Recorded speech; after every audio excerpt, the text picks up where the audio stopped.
Hey guys, welcome back. हम बात कर रहे हैं फ्रांस की क्रांति के पार्ट 5 नेपोलियन बोनापार्ट, जिसमें हम नेपोलियन बोनापार्ट के डिटेल्स के बारे में, उसके युद्ध अभियान, सम्राट बनने का टाइम पीरियड और सम्राट के बाद जो उसने सुधार किए और आफ्टर दैट उसका पतन कैसे हो उसके बारे में थोड़ा सा डिस्कस करेंगे। Let's start. नेपोलियन का जन्म 15 अगस्त 1769 को कॉर्सिका के अजासियो नामक स्थान पर हुआ। अजासियो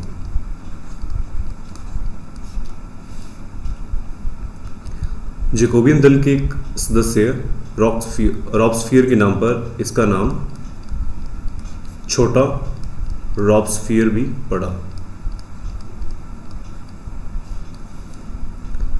नेपोलियन भी जेकोबियन दल का सदस्य था। 1799 में जेकोबियन फ्रांस का गृह सेनापति बना।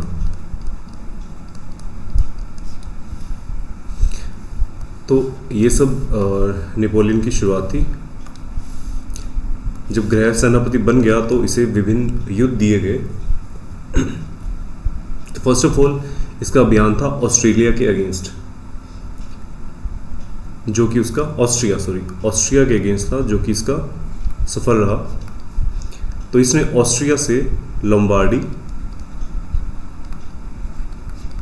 और इटली से पीडमॉन्ट एंड सिवॉय का क्षेत्र हासिल कर लिया। इन दोनों क्षेत्रों को हासिल करने के बाद नेपोलियन ने 2 गणराज्यों की स्थापना की, जिसमें इटली के उत्तरी भाग के अंदर उसने स्थापित किया था ट्रांसपेंडेन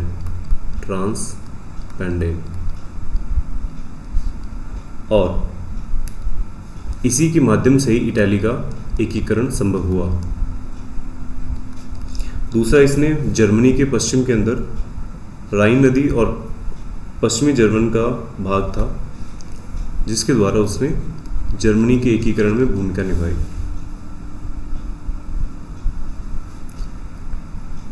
इसके बाद कैम्पोफोर्निया की एक संधि हुई।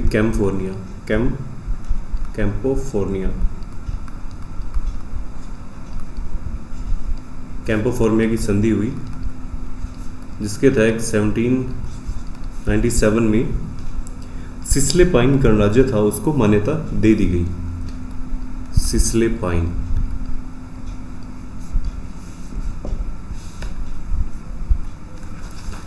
फिर इसका नेक्स्ट अभियान आता है थोड़े टाइम बाद में 1799 में मिस्र के अगेंस्ट। जब ये मिस्र में गया तो इसने एक लाइन बोली कि मैं मिस्र में मुसलमान हूँ और फ्रांस में कैथोलिक हूँ। ये इसने वहाँ पे नारा दिया था मिस्र के लोगों को अटैक करने के लिए। जब इसका अटैक हुआ, मिस्र अभियान हुआ, तो एक लाइन आती N3 मीन्स नेपोलियन, नील नदी और नेल्सन इंग्लैंड का सेनापति था। इंग्लैंड के सेनापति नेल्सन से नेपोलियन हार गया। उसके बाद ये वापस फ्रांस पहुंचा। तो इसने जैसे ही पहुंचा तो इसने कहा कि नाशपाती पक चुकी है और मैं सही समय पर आया हूं। इसके बाद आती है काउंसिल व्यवस्था। फ्रांस में नेपोलियन ने काउंसिल व्यवस्था शुरू कर दी। इसका उद्देश्य था फ्रांस में शांति बनाए रखना, साथ ही साथ नया संविधान बनाना और इसके साथ यूरोपियन देशों में फ्रांस को एक नया शक्तिशाली राष्ट्र बनाना और एक उचित स्थान देना। हालांकि इस टाइम तक जो संसद जैसी सदस्य हैं, सीनेट जिसको बोलते हैं, सीनेट और परिषदें मौजूद थी, लेकिन फिर भी नेपोलियन अप्रत्यक्ष रूप से सत्ता प्राप्त करना चाहता था, तो इसलिए उसने इस व्यवस्था को लागू किया। इसका टाइम पीरियड उसने 10 ईयर्स रखा। फर्स्ट काउंसिल, इसका अध्यक्ष था नेपोलियन। सेकंड कैम्बेसरी, थर्ड लेगून। इतना होने के बाद नेपोलियन के आते हैं सुधार। उसने विभिन्न क्षेत्रों में अपने सुधार किए, इकोनॉमिकली और रिलीजियसली, कानून के रूप से लॉ के अंदर भी उसने चेंजेस किए और एजुकेशन संबंधी भी। फर्स्ट ऑफ ऑल हम चलते हैं इकोनॉमिकली उसने क्या किया। 1800 के अंदर उसने बैंक ऑफ फ्रांस की स्थापना की। उसने काला बाजारी और सट्टे पर रोक लगाई।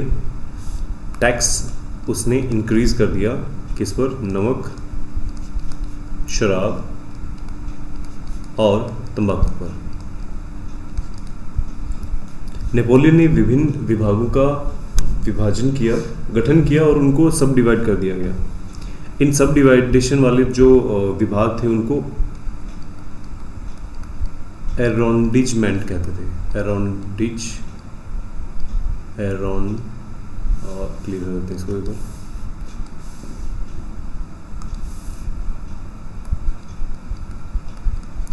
एरोंडिजमेंट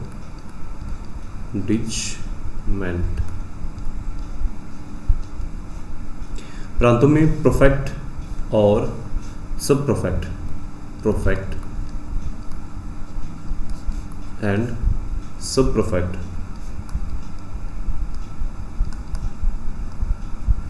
की नियुक्ति काउंसिल द्वारा की जाती थी।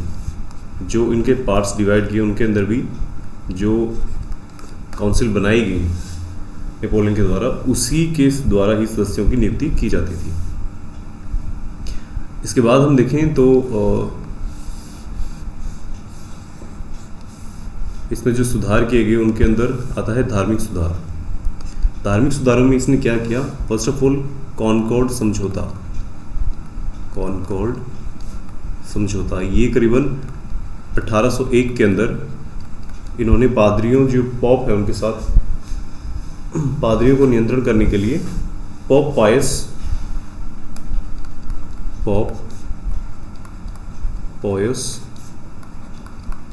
7 के साथ किया। इसके तहत इसने जो कैथोलिक या ओल्डेस्ट धर्म था उसी को मान्यता दे दी और इसे राजकीय धर्म बताया। पादरियों को इसने वेतन देना शुरू किया और संविधान के प्रति अगर वो सम्मान की भावना रखते हैं तो ऐसे जो लोग धर्माधिकारी थे, जो धर्म के गुरु थे, उन्हें जेल से मुक्त कर दिया। साथ ही साथ इसने चर्च संबंधी 77 नियम दिए जिनको ऑर्गेनिकल आर्टिकल कहा गया। ऑर्गेनिकल आर्टिकल कहा गया।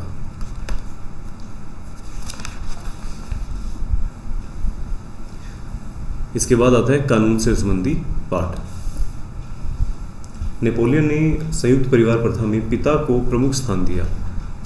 उसने महिलाओं को एक प्रकार से हाईएस्ट इतनी ज़्यादा तवज्जो नहीं दी। नेपोलियन ने कानूनों को क्रमबद्ध करते हुए एक कोड लागू किया जिसे नेपोलियन कोड कहते हैं। Napoleon code. एक और इसने यहाँ किया, संपत्ति के व्यक्तिगत अधिकार को मान्यता दे दी। संपत्ति के व्यक्तिगत अधिकार को मान्यता दी। साथ ही साथ नेपोलियन ने पूंजीपतियों को ज़्यादा संरक्षण दिया जितना कि उसे श्रमिक वर्ग को नहीं दिया। इसने पादरियों का जो, जैसे ऑलरेडी इसने कुछ नियम बना दिए थे, तो एक कानून भी पादरियों के लिए बनाया ताकि उनकी वैल्यूज़ कम हो जाए। इसके लिए इसने सिविल मैरिज और तलाक को मान्यता दे दी। फ्रांस के लिए इसने इतने सारे कानून बनाए, इसलिए ऑलरेडी इसका एक नाम छोटा रॉबस्पियर था, लेकिन इसके बाद इसे सेकेंड जस्टिडियन कहा जाने लगा। अब रही बात लास्ट में शिक्षण संबंधी सुधार के लिए। नेपोलियन को अच्छे से पता था कि ये जो चेंजेस आए हैं, ये जो क्रांति हुई है, वो बुजुर्गों वर्ग के लोगों के द्वारा ही हुई है, यानी कि जो बौद्धिक रूप से समर्थ थे लेकिन इकोनॉमिकली ज़्यादा स्ट्रांग नहीं थे, उन्हीं के द्वारा हुई है। तो इसलिए इसने प्राथमिक स्तर पर, माध्यमिक स्तर पर और यूनिवर्सिटी लेवल पर शिक्षण संस्थाएं खोली। साथ ही साथ इसने सैन्य प्रशिक्षण को पढ़ाई के अंदर, शिक्षण के अंदर शामिल किया गया। माध्यमिक स्तर पर जो खोले गए विद्यालय, उनका नाम लाइसीज रखा गया। और ऐसे व्यक्ति जिन्होंने देश की सेवा की है, उसके लिए उन्होंने अवार्ड दिया, जिसे लीजन ऑफ ऑनर कहा गया।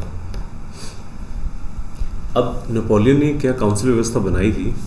इस काउंसिल व्यवस्था के बाद नेपोलियन 1802 के अंदर उसने आजीवन काउंसिल का पद प्राप्त कर लिया। अब 1804 के अंदर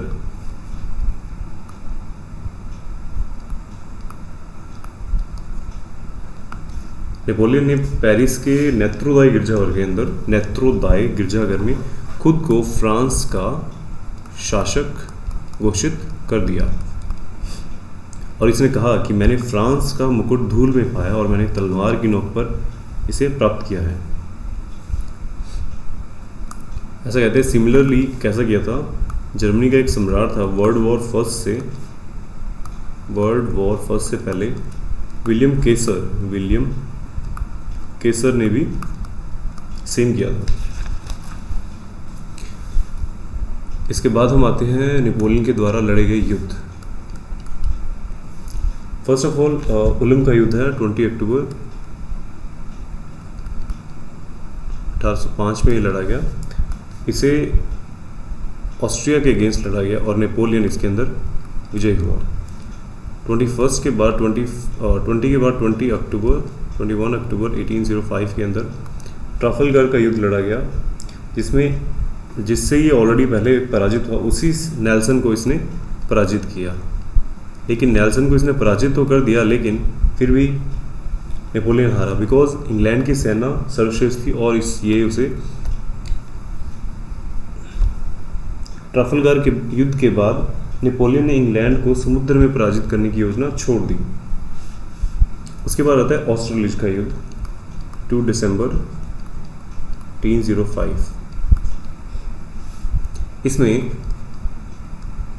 यहाँ नेल्सन था इंग्लैंड का, ये इंग्लैंड के खिलाफ था, ये ऑस्ट्रिया के खिलाफ। ऑस्ट्रेलिज के युद्ध के अंदर ऑस्ट्रिया व प्रशा यानी जर्मनी का पुराना राज्य, इनको संयुक्त रूप से इसने हरा दिया। इसके बाद इसने एक ऑस्ट्रेलिज के युद्ध के बाद एक संधि की,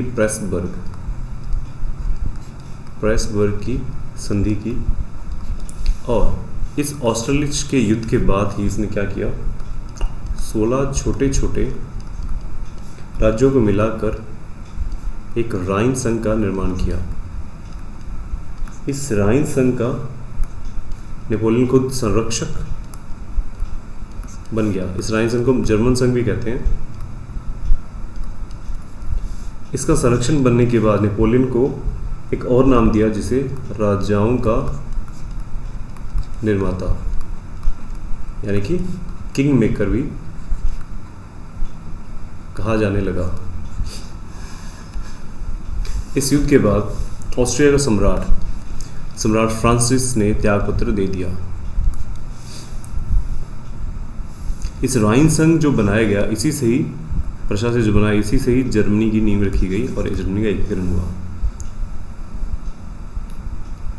जब जर्मनी राइन संघ का निर्माण हो गया तो प्रशा चुप नहीं बैठा और इस कारण प्रशा व फ्रांस के मध्य युद्ध लड़े गए और प्रशा इन क्षेत्रों को अपना क्षेत्र मानता था और बाद में इसमें एक भी हुए थे। लेकिन दोनों ही युद्धों के अंदर, प्रशा व ओरेस्टेड के युद्ध के अंदर, जैना और ओरेस्टेड युद्ध में प्रशा पराजित हुआ और इसे राइन की संधि करनी पड़ी। इसके बाद एक युद्ध लड़ा 1807, ये था 14 अक्टूबर 1806। इसमें नेपोलियन ने रूस को पराजित किया और टिलसिट की संधि की। जिसके माध्यम से रूस ने इस राइन संघ को मान्यता दे दी और विश्वास दिलाया कि इस युद्ध के बाद रशिया ने विश्वास दिलाया कि वह इंग्लैंड के साथ कोई भी व्यापारिक संबंध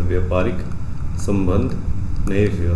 बिकॉज जब ये युद्ध हुआ, इस ट्राफलगार का युद्ध, तो इसे समझ आ गया था कि समुद्र के अंदर वह इंग्लैंड को पराजित नहीं कर सकता। तो इसने कोशिश किया कि यार इकोनॉमिकली इसको हरा दिया जाए, तो इसलिए इसने फर्स्ट रूस को जीता। तो इसके साथ इसने टिलसेट की संधि की और कहा कि आप इंग्लैंड के साथ कोई भी व्यापारिक संबंध नहीं स्थापित करेंगे।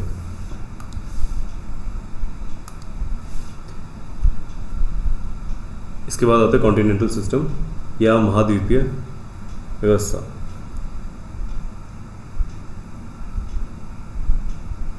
अब महाद्वीपीय जो युद्ध हुआ उसका प्रमुख कारण भी महाद्वीपीय व्यवस्था ही थी। ये जो प्रायद्वीपीय युद्ध हुआ इसका प्रमुख कारण ये महाद्वीपीय व्यवस्था थी। इसके अंदर क्या था, नेपोलियन इंग्लैंड को हराने के लिए व्यापारिक संबंध समाप्त करना चाहता था कि इंग्लैंड के व्यापारिक संबंध समाप्त हो जाए और वह ऑटोमेटिकली हार जाए।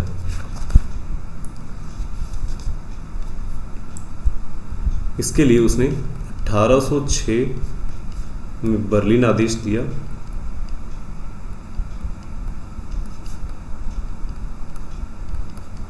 और 1807 के अंदर वारसा ऑर्डर, 2 ऑर्डर्स निकाले। उसके थ्रू इंग्लैंड के साथ जो भी संबंध था और व्यापारिक संबंध था उसे अवैध घोषित कर दिया गया। तो इंग्लैंड भी कहाँ चुप रहने वाला था, उसने भी एक नया ऑर्डर निकाला, ऑर्डर इन काउंसिल, जिसके तहत नेपोलियन व उसके साथी देशों के जहाज़ों को नष्ट किया जाने लगा। इंग्लैंड को पराजित करने के लिए ये जो नेपोलियन ने व्यवस्था बनाई थी ये थोड़ी सी सही नहीं थी। लोग नेपोलियन के दबाव के कारण इंग्लैंड से संबंध नहीं रख रहे थे। इसी प्रकार एक देश था पुर्तगाल, उसने नेपोलियन की बात नहीं मानी। तो क्या हुआ, नेपोलियन ने पुर्तगाल पर आक्रमण कर दिया और इसे फोर्स किया। नेपोलियन चाहता था कि उसकी महाद्वीपीय व्यवस्था एकदम सफल हो जाए और साथ ही साथ वो ये चाहता था कि स्पेन में बुर्बो वंश का राज था और वो भी हट जाए। स्पेन ने हालांकि हर युद्ध के अंदर फ्रांस की सहायता की, लेकिन फिर भी नेपोलियन ने स्पेन के आंतरिक मामले में हस्तक्षेप किया और बुर्बो वंश के शासक चार्ल्स फोर्थ को शासन था, जिसके हटाकर नेपोलियन ने अपने भाई जोसेफ को यहाँ बिठा दिया। लेकिन स्पेन के लोगों ने जोसेफ को स्वीकार नहीं किया। इंग्लैंड ने क्या किया, अब स्पेन इंग्लैंड था, इंग्लैंड ने स्पेन की हेल्प करनी चाहिए और उसके लिए सहायता भेज दी। अब इंग्लैंड और स्पेन दोनों का टाई अप हो रहा है और किसके अगेंस्ट, फ्रांस के अगेंस्ट। जो युद्ध हुआ 1812 और 13 के अंदर विक्टोरिया और सैलामांका, विक्टोरिया एंड सैलामांका। इसमें इंग्लैंड के वेलिंगटन ने स्पेन में फ्रांस की सेना को पराजित कर दिया। इसलिए नेपोलियन ने इस युद्ध को, विक्टोरिया और सैलामांका के युद्ध को नासूर की संज्ञा दी।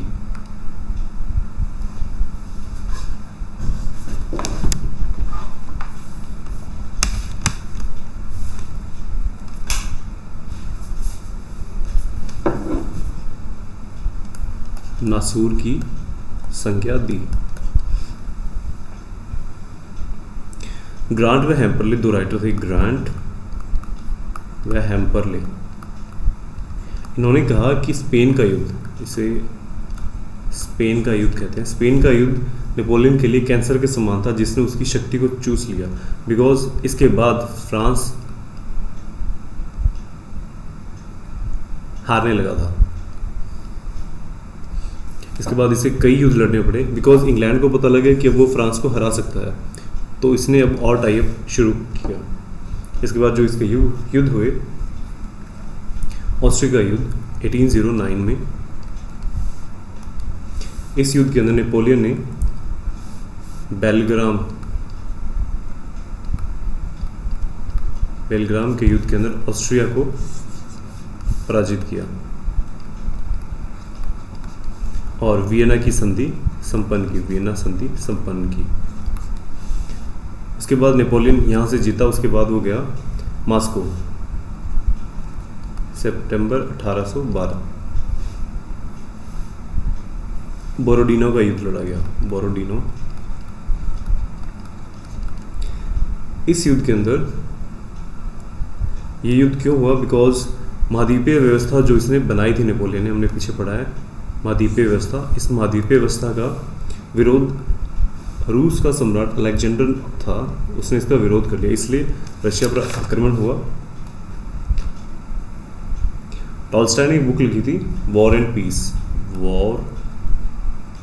पीस।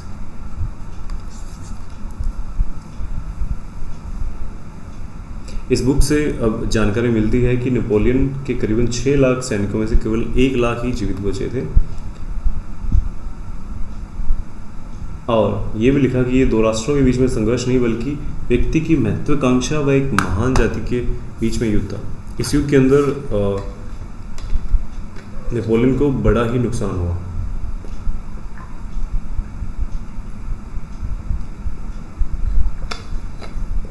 इसके बाद एक युद्ध आता है, लिप्जिंग का युद्ध। इस लिप्जिंग के युद्ध के अंदर क्या हुआ? इंग्लैंड जो था, ये करीबन 16 से 19 अक्टूबर 1813 में लड़ा गया।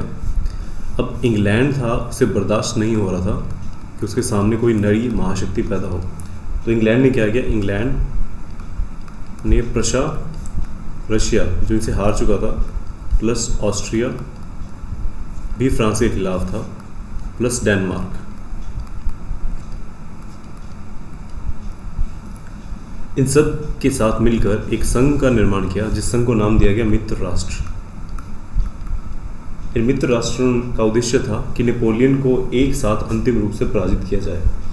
इसके लिए 1813 के अंदर इन्होंने ड्रेसडन का युद्ध लड़ा और इन सब ने मिलकर लिप्जिंग के युद्ध के अंदर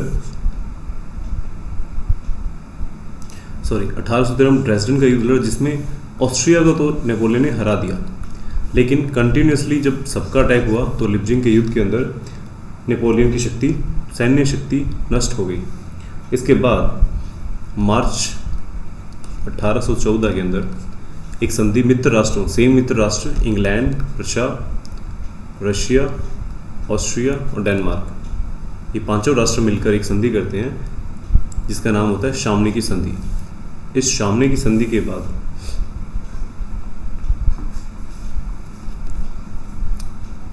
इस सामने की संधि का उद्देश्य था कि महाद्वीपीय व्यवस्था जो नेपोलियन ने बनाई थी कि कोई भी कंट्री इंग्लैंड और के साथ व्यापार नहीं करेगा और अवैध घोषित कर दिया था, उसे हटाना है। इस व्यवस्था को इन्होंने समाप्त कर दिया।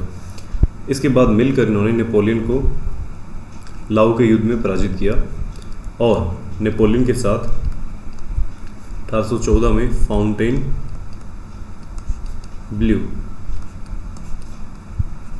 की संधि की। इसके अंदर नेपोलियन को सत्ता से हटा दिया गया और भूमध्य सागर के एक एल्बा द्वीप पर भेज दिया। लेकिन एल्बा द्वीप पर नेपोलियन रुकने वाला कहाँ था? वो फिर से आया और इसने मित्र राष्ट्रों से समझौता करना चाहा, लेकिन उन्होंने उसकी एक ना सुनी और उन्होंने नेपोलियन को वाटरलू के मैदान में हरा दिया। 15 जुलाई 1859 को अंग्रेज नौसैन्य अधिकारी मैटलैंड के समक्ष नेपोलियन ने अपना आत्मसमर्पण कर दिया। यहाँ से उसे अटलांटिक महाद्वीप के सेंट